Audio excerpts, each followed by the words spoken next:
النظام والحكم في البلد. ده يعني دي مبادرة منفصلة تماما ولا كنوع من الحملة المضادة لا ليوم الغضب؟ لا، احنا دلوقتي اللي باين للعالم الثورة اللي نازلة وبتبان للعالم كله. هو ما فيش ثورة، هم حتى يعني لا، هم سموها ثورة. هم سموها ثورة. هو الراجل قال لك اهو ما فيش ثورة، ده يوم للاحتجاج. ما انا هقول لحضرتك حاجة. فالعالم بره بيشوفنا ان دول كل الشعب المصري، ده كل رأي الشعب المصري، بل بالعكس ده رأي جزء من الشعب مش الشعب كله. بس للأسف وكالات الأنباء ما بتنزلش للشعب كله في بيته بتسأله، هي بتاخد اللي بيخرج للشارع. فاحنا حبينا نعبر ونخرج للشارع بس بطريقة من ان احنا ما ننزلش. انت شايفة انه يكون في مجموعة أو فئة من الشعب، ما هو مفيش في الآخر شعب على بعضه مصدق في نفس الحاجة وعنده نفس المطالب، في مطالب مشتركة وفي وسائل مختلفة للتعبير عنها. بس أنت شايفة إنه إذا لو في يعني فئة من المجتمع المصري كبيرة أو صغيرة غضبانة أو مستاءة أو عندها اعتراضات وعندها شوية مطالب وقررت تنزل تعبر عنها في الشارع بطريقة سلمية، ده في أي إساءة لمصر قدام العالم؟ لا، تحتاج حملة مضادة لتصحيح الصورة؟ أنا كلامي موضح. كلامي موضح بالنسبة لإيه؟ إن إحنا حبينا إحنا كمان نعبر عن رأينا. ما هو احنا هو ده كان انا ما هاجمتهمش، انا ما قلتلهمش ما تنزلوش، بس احنا لازم يبقى لينا دور في اليوم ده. ما هو طيب انتوا بكره دوركم انتوا الاول لما اطلقتوا حمله الوفاء وتحديدا في يوم 5 يوم الوفاء الاستاذ احمد بلال، هي كانت فكرته، لان احنا الجروب احنا عاملينه مجموعه اللي هو مبارك امان مصر، ومعايا استاذ محمد كساب ومعايا ناس كتيره. انتوا مجموعة من الشباب اللي ما عندهمش اي انتماءات حزبيه، ما عندكوش اي انتماءات سياسيه؟ اي انتماءات حزبيه، بس احنا شايفين ان امن وامان مصر كان اللي احنا حسيناه في خلال الفتره اللي فاتت كان بسبب قياده حكيمه. طيب دوركم بكره، يعني انتوا لما اطلقتوا حمله يوم الوفاء واخترتوا انه اليوم ده هو يوم 25، كنتوا ناويين تنزلوا بمظاهرات مضاده ولا هي بس فكره البوسترات؟ احنا البوسترات عشان تعبر عن راينا او عن يعني مشاركتنا في اليوم. يعني انتوا مش موجودين في الشارع بكرة؟ لا، مش موجودين بكره، وبعدين احنا مش بنعارض الناس اللي نازله. طب ليه اخترتوا تعبروا عن رايكم يعني اللي يحترم في نفس اليوم اللي هم قرروا ينزلوا فيه للتعبير عن رايهم اللي يحترم برضه؟ لان لازم يبقى في توازن في الشارع المصري، في يوم للغضب، مش كل الناس مشاركه في اليوم ده. مش كل الناس اولا هو بيتكلم في الحد الادنى للاجور.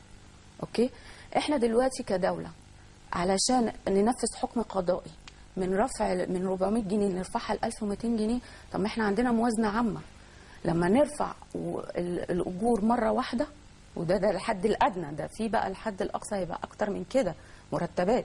لما هو مفيش حد اقصى، يعني هو من ضمن المطالب ان كمان في حد اقصى. اوكي، فاحنا دلوقتي عشان نعمل كده احنا عندنا 5 مليون موظف، فعلشان ننزل نرفع الاجور مره واحده، طب ميزانيه الدوله، ما الميزانيه دي بتبقى مخطط ليها. طيب هو بغض النظر عن الدخول في تفاصيل المطالب، لان احنا ولا هنقدر ندخل في تفاصيل المطالب يعني معاكي ولا معاهم، لان الموضوع كله في بكره.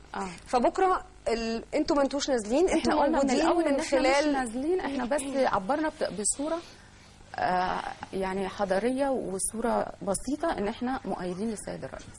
جميل. استاذ عمرو، بالنسبه لك الوضع بقى مختلف تماما، انت ضد العصيان المدني ومؤسس لحركه شعبيه ضد مخططات تقسيم الوطن. ايه مخططات تقسيم الوطن دي؟ طيب هو بس خلينا الاول ليا تحفظ في نقطتين اتقالوا. اتفضل. عشان انا مش بحب يتمارس على الشعب ارهاب فكري. فما ينفعش اقول ان نسبه الفقراء في مصر 40%، وارجع اقول 42%، وارجع اقول 38%، وبعدين يتقال ان ده موثق. الموثق طبقا لتقرير البنك الدولي في شهر 10 اللي فات 20% تحت خط الفقر، والموثق في تقرير الحكومه 19%. ده بس عشان الامور تبقى واضحه. التحفظ الثاني ان قانون الطوارئ مش معد ان هو يجهد عمليه ارهابيه، لان ما فيش دوله في العالم تقدر تجهد اي عمليه ارهابيه. الارهاب مش مخفي، مش متشاف، ولكن قانون الطوارئ بيسرع من خطوات ان انت تمسكي الجانب بتاع محدث العمليه الارهابيه، بيسرع من خطوات بيروقراطيه، من اذن نيابه، من هنا من هنا من هنا، فبيديك مساحه اكتر في التحرك. ده بعد وقوع الجريمه طبعا ما فيش، بص حضرتك، ما فيش قانون، ما فيش اي تاكتكس لاي نظام في العالم يقدر يجد اي عمليه ارهابيه. ممكن ان انت تبطلي لو في خطط الامن تم العلم بيها، يقدر يحاصر في طيب بؤره يعني حضرتك ضد المطلب بإلغاء حالة الطوارئ، يعني عايز مصر تفضل معلنة فيها حالة الطوارئ عموما، لا مع انها حالة استثنائية يعني عادة، لان احنا منطقتنا منطقة استثنائية. احنا مش عايشين في اوروبا، احنا مستهدفين، تمام؟ والثمانينات والتسعينات خير شاهد على ده. احنا اجيال عاشت في الثمانينات والتسعينات، شفنا اطفال بتموت، شفنا شيوخ بتموت، شفنا ستات بتموت، شفنا تفجيرات. احنا كنا بنخاف ننزل نروح سينما، نخاف ننزل نروح نادي، تمام؟ دي وضحت. فقانون الطوارئ مش بيجهد، قانون الطوارئ بيسرع لك من ضبط الجناه، تمام؟ طيب من وجهة نظر حضرتك ايه التحفظ الثاني؟ خلاص هم بس النقطتين دولت عشان، انما طبعا بالنسبه للمطالب دي مطالبنا كلنا، دي مطالب الشعب المصري كله. ما فيش اي تحفظ على مطالب الاخوه اللي بيقولوها اللي هينزلوا بيها بكره، لان دي مطالب عادله جدا وشعوب العالم كلها بتتمناها، مش الشعب المصري بس. عندك في المانيا، في فرنسا، في ايطاليا مظاهرات وضربات في الشوارع بتطالب بنفس المطالب دي. طيب وان اختلف نسبه وتناسب طبعا ما بين الاجور والمرتبات يعني. ولكن بقى خلينا نتكلم عشان نرجع الشيء لاصله.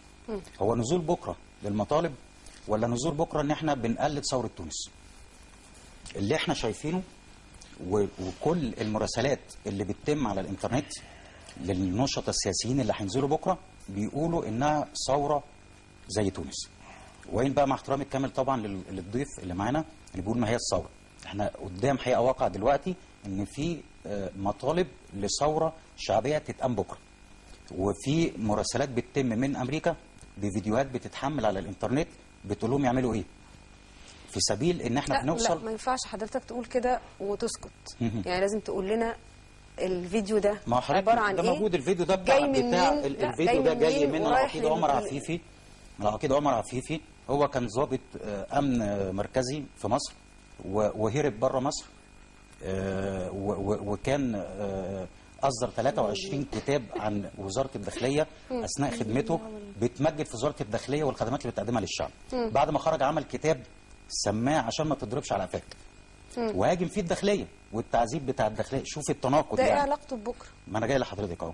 الراجل ده هرب بره مصر وهو رافض يقول هو خرج بره مصر ازاي، ولكن هو من الناشطين السياسيين اللي موجودين النهارده في امريكا. هو عامل فيديو ومنزله على الانترنت بيخاطب بيه حركه 6 ابريل، بيخاطب بيه النشطاء السياسيين اللي على النت، وبيفهمهم التاكتكس اللي هينزلوا بيه بكره ازاي. يعني قصه بيفهمهم، بيقول لهم يعملوا ايه، يخرجوا ازاي ولا يحموا نفسهم ازاي ولا لا بصي، ما هو مش هيقول لك انزل، هو مش هيقول لك انزل خرج يعني. كويس، ولكن هو لما بيتم عمليه حشد معنوي ان النظام لازم يسقط، النظام لازم يقع، الدكتاتوريه هو بيقول كده في الفيديو بتاعه يعني؟ طبعا وهو اللي مديهم البلان كلها اللي هينزلوا بيها بكره، ينزلوا في الحواري وينزلوا هنا وينزلوا هنا. يعني خلينا نتصور ان في مخططات بتحاك للبلد دي من بره قبل جوه. كويس، فاللي ما بين قوسين اللي حضرتك مستغربه ليه يعني، عشان نرجع الشيء لاصله يبقى بكره في ثوره، يبقى لازم نرجع منطلق الثوره ونرد الشيء لاصله.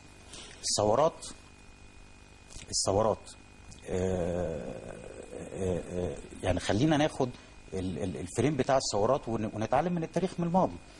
في مؤسسه اسمها مؤسسه فريدم هاوس، دي اتنشأت سنه 1941 واللي نشأها رئيس امريكا تقريبا كان روزفلت تقريبا، ومراته او زوجته كانت هي رئيسه هذه المؤسسه. نشأت هذه المؤسسه كانت لخدمه الانتشار الصهيوني في العالم، وكانت معموله او الهدف منها اسقاط النظام الشيوعي في المنطقه. طب استاذ عمرو، انا مش هعرف ارجع قوي بالذاكره كده ومش هقدر ادخل في تفاصيل كتير. تمام. فانا بس عايزاك ترد الشيء لاصله من وجهه نظرك عشان نقدر نستكمل ما هو ده اللي انا طيب هو رد الشيء الحوار. لاصله معلش، رد الشيء لاصله ان احنا لازم نفهم الثورات، هل هي ثورات هتبقى ناجحه لصالح الشعوب بتاعتها، ولا هل هي ثورات ليها من وراء الكواليس ليها مخططات تانية؟ ده مع الافتراض ان اللي هيحصل بكره ثوره، في حين ان المنظمين ليها بيؤكدوا انها مش ثوره، فحضرتك يعني بتفترض شيء. لا لا لا لا حضرتك، انا مش بفترض شيء، منظمينه بيؤكدوا انه ما هواش. هو اصل الاستاذ مش هو المنظم، هو احد الحركات المنظمه والداعيه ليوم الغضب، حتى هو اسمه يوم الغضب، ما هواش اسمه ثوره الغضب ولا اسمه ثوره شعبيه. هو المبدا العام المبدا العام في الاخر ايه؟ ان احنا عايزين نعمل ثوره زي تونس. ده طيب المبدا ده اللي من احنا وجهه نظرك. انا مضطره اطلع فاصل لانه علشان نكمل الحوار في الجزئيه دي لازم يكون في رد من المنظمين عشان يعني نمد الخط. استنونا بعد الفاصل.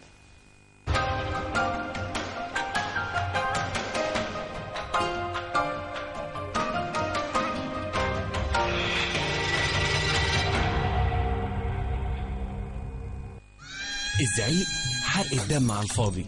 علشان تحافظ على حقك كمستهلك لازم يكون معاك فاتورة، فاطلب فاتورة وحافظ عليها وتأكد من شهادة الضمان.